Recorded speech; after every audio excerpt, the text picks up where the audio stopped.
As the Delta variant leads to more COVID cases across the U.S., some parents are left wondering what that means for their children, especially those who can't yet get vaccinated.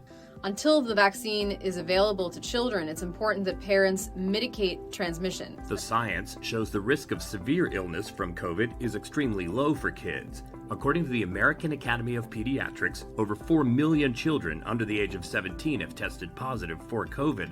Of those, some 16,000 have been hospitalized. That's less than 0.5%. In the middle of a scary pandemic, risk perceptions are often not reflective of reality, and we've seen a lot of concern about children, despite the fact that the data is pretty reassuring that this is not a disease that has a predilection to hurt children. According to state data, at least 349 children have died so far from COVID. But to put that into context, a child under the age of 5 is 15 times more likely to die from drowning.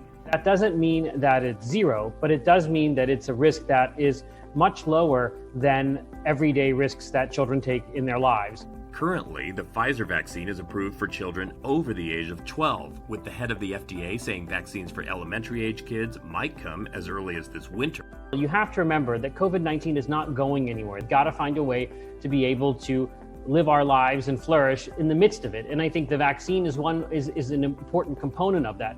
But the other important component is being okay with that risk and understanding that risk. Doctors say the first step for protection starts with parents getting vaccinated themselves.